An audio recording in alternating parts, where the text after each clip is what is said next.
Bonjour à tous la famille OM, bienvenue sur la Gazette du Mercato de l'Olympique de Marseille de ce dimanche 3 août. Donc une Gazette qui sera aussi consacrée bien sûr au match d'hier soir entre l'Olympique de Marseille et le FC Séville. Voilà les amis, avant de commencer, je voulais vous remercier à tous de votre fidélité au canal olympien, à la chaîne YouTube du canal olympien et remercier les amis tous ceux qui jouent le jeu afin de donner de la force, tous ceux qui commentent, qui partagent et qui s'abonnent aussi les amis en masse.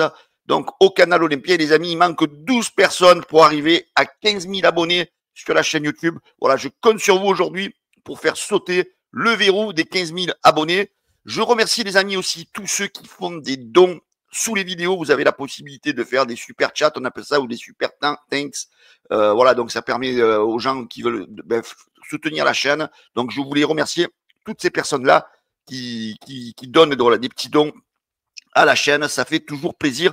En tous les cas, voilà les amis, je vous propose tout de suite de commencer cette gazette de ce dimanche 3 août. Donc comme je vous disais, on va revenir bien sûr sur le match nul entre l'Olympique de Marseille et Valence. Hier soir, le stade Vélodrome était pas tout à fait plein, à peu près 60 000 supporters. Mais voilà, les supporters étaient là. J'ai envie de vous dire, les amis, pour des matchs amicaux à 60 000 personnes, voilà, trouvez-moi égal. En France, ça n'existe pas, les amis, ça n'existe pas. Vous me direz, les autres clubs n'ont pas des capacités comme l'Olympique de Marseille en termes de stade, mais je peux vous dire que personne a autant de supporters que l'Olympique de Marseille. Donc voilà, les supporters, les joueurs hier soir, les amis, ont été accueillis par un nombre important de supporters pour ce premier match amical au Vélodrome de la saison. Au moins, ça a permis aux nouveaux joueurs de voir ce que c'est Marseille, même s'ils s'en doutaient pour la plupart, même s'ils sont venus pour ça, ils ont vu la réalité des choses. Donc, premier match, déjà 60 000. Et la semaine prochaine, contre Aston Villa, ça sera à guichet fermé. Alors, l'OM et Séville, les amis, se neutralisent donc sur un match nul, un but partout. Un but marqué par, du côté de l'Olympique de Marseille par l'irremplaçable, l'intransférable, j'ai envie de vous dire, Mason Greenwood, sur un super centre tendu de Murillo, tête de Mason Greenwood, donc qui permet à l'OM d'ouvrir le score, même si un petit peu plus tard, l'OM se fera égaliser. Voilà, donc ça reste un match amical. Voilà, il faut pas non plus tirer. Voilà, déjà j'en vois certains qui tirent des mauvais enseignements. En tous les cas, sur ce match-là, l'Olympique de Marseille a eu quand même la maîtrise du ballon, 63% de possession, 7 tirs au but contre 4 buts pour les 4 tirs pour les Espagnols, pardon. En termes de tirs cadrés, 4 tirs cadrés pour l'OM, 2 du côté des Espagnols, tir non cadré 1. Voilà, on voit, voilà, je vais pas tout vous relever. Voilà, les Espagnols ont commis beaucoup de fautes. Voilà, une maîtrise totale de l'Olympique de Marseille dans ce match. Voilà, le score reste anecdotique, pardon. C'est sûr que rien n'a été parfait. Mais voilà, on a vu des beaux choses, des belles choses, on a vu des beaux mouvements, on a vu des beaux automatismes qui commencent un petit peu à se mettre en place. Voilà, on a vu une équipe qui commence, tout doucement, à monter en puissance.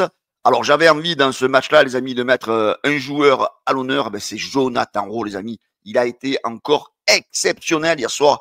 En première mi-temps, il a joué, il a mis le feu. Je peux vous dire qu'il a donné le tournis aux défenseurs espagnols.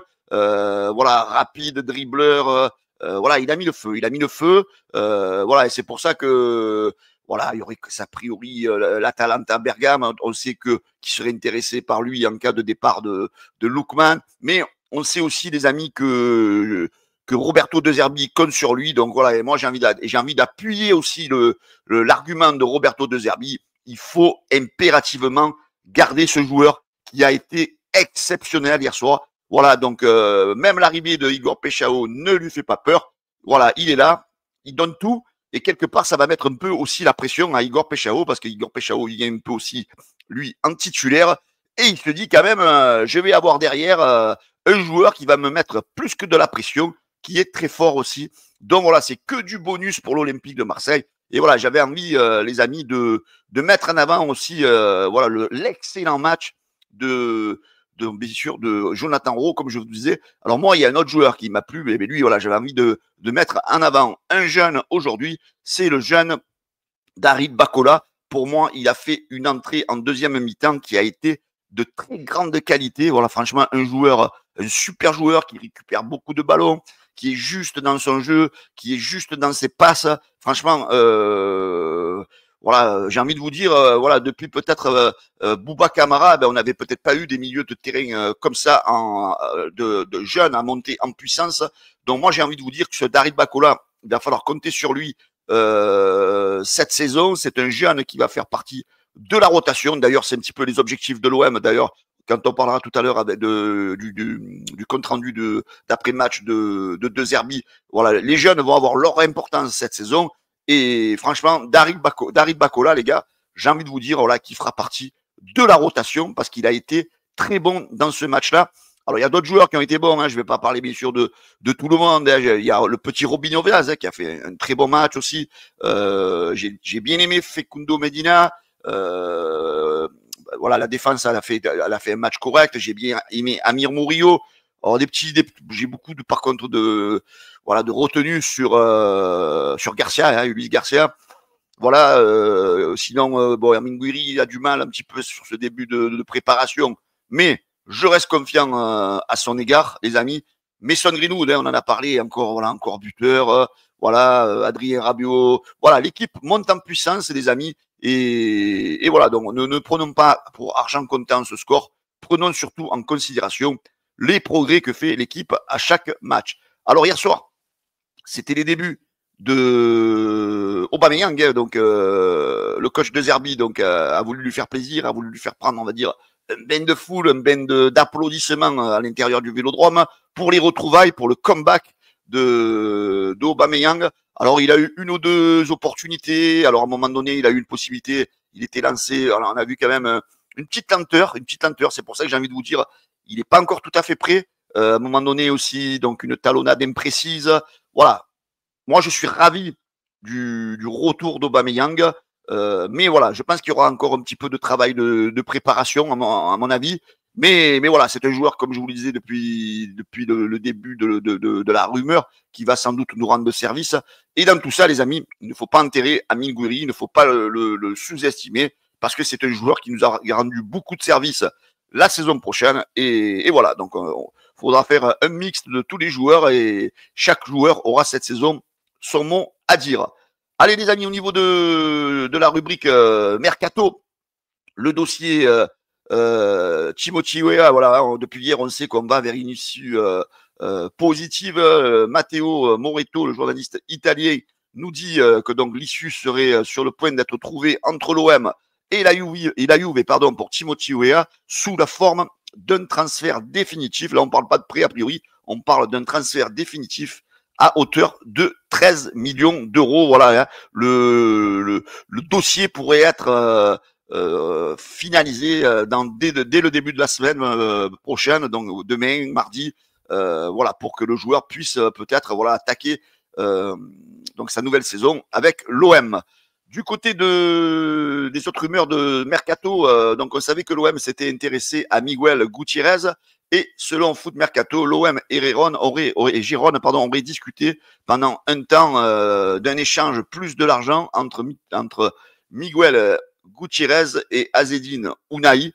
Malheureusement, le deal ne se fera pas parce qu'on sait que le joueur devrait normalement, Miguel Gutiérrez, rejoindre le Napoli. Mais voilà, ce style de deal a été à l'étude pendant une petite période. Au niveau Mercato, au niveau de la direction et selon la Provence, l'OM n'a pas fini sur Mercato. L'OM devrait boucler pas loin d'une dizaine de recrues à la finalité du Mercato. Le club cherche encore donc un défenseur central. On sait que le dossier Ordonez n'est pas loin aussi de se finaliser. Malgré, a priori, l'arrivée de Liverpool aussi dans le dossier, mais l'OM aurait quand même de l'avance sur ce dossier. Un milieu axial, un latéral et un ailier droit. Voilà, donc un ailier droit donc, qui pourrait être Weah, et on sait que lui aussi peut jouer latéral droit et un latéral gauche aussi, je suppose, parce que c'est vrai qu'on connaît un peu les limites, j'ai envie de vous dire, de Ulysse Garcia. Voilà donc un petit peu sur le point Mercato des joueurs. Alors, après le match, hier soir, Roberto De Zerbi a fait quelques retours sur certains sujets et il a parlé de Aubameyang, bien sûr. Il nous a dit Aubameyang voulait vraiment revenir. Il nous a fait mal en partant la saison dernière. J'ai voulu le faire rentrer ce soir pour qu'il puisse recevoir l'amour du public. Et voilà, c'est ce que je vous disais tout à l'heure, hein, pour le faire, voilà, pour avoir une ovation du public, pour montrer que les supporters sont d'accord de son retour à l'Olympique de Marseille. Il est encore en forme et cela n'enlèvera rien à Gouiri. Voilà, le coach qui pense quand même à Amine Gouiri, qui peut-être pourrait mal le vivre intérieurement avec cette arrivée de Aubameyang qui part encore avantagé. On pourra même les retrouver ensemble. Voilà, il précise même qu'il pourrait même les aligner ensemble dans le 11 de départ. Voilà, que rien n'est figé. C'est pas parce qu'Aubameyang a un CV beaucoup plus important et que Amine Gouiri que Amine Gouiri va être oublié. N'oublions pas quand même l'excellent travail de Gouiri la saison dernière. Alors, il nous parle aussi du mercato, justement. Roberto De Zerbi nous dit le mercato, je ne peux pas vous dire qui je veux encore, mais je suis très content de ce qu'on a fait pour le moment. Alors, il est satisfait de ce que les dirigeants lui ont apporté pour le moment. Je peux vous assurer que je suis très satisfait du travail qui n'est pas encore fini, mais je n'ai aucun doute. Voilà, il sait très bien qu'il y a des joueurs qui vont arriver, qu'il y a des dossiers qui sont en cours, mais voilà, il est un petit peu en adéquation, on va dire, avec la direction sur les choix qui sont faits et surtout sur les choix qu'il fait lui et que la direction, bien sûr, confirme en allant chercher les joueurs. Alors, Roberto De Zerbi revient, comme je vous disais tout à l'heure, sur les jeunes joueurs. Faire jouer les jeunes, absolument, on compte sur eux. Ils auront plus de temps de jeu que l'an dernier. C'est la politique du club. Il ne faut pas les lancer trop tôt, mais il ne faut pas non plus avoir peur de les mettre sur le terrain. Et voilà, c'est vrai que souvent on entend dire ouais, il faut pas les mettre trop tôt parce que sinon on va les cramer. Mais dites-moi, dans les autres clubs, ils n'ont pas peur de mettre des mecs à 16, 17 et 18 ans. Donc pourquoi nous, du côté de Marseille, on ne le fait pas? Et là, je pense que cette saison, ça va se réaliser. Quand on voit le niveau, comme je vous disais tout à l'heure, d'un Dari Bakola, quand on voit le niveau d'un Robinho Vaz, hein, parce que hier je l'ai trouvé très bon, Robinho Vaz, moi, pour sa rentrée, voilà, et tous les autres minots, hein, donc je vais pas tous vous les citer. Mais voilà, donc cette saison, on sait que l'OM va faire participer les jeunes tout au long de la saison. Et ça, franchement, c'est quelque chose de très bien. Ensuite, il revient sur Facundo Medina. Hein. D'ailleurs, on apprend que Facundo Medina, les amis, il sera suspendu pour le premier déplacement de l'Olympique de Marseille du côté de Rennes, donc dans une quinzaine de jours. Ça, c'est pas une bonne nouvelle. Hein. Medina a tellement de personnalité qu'il peut jouer partout, de voir gardien, voir avant-centre.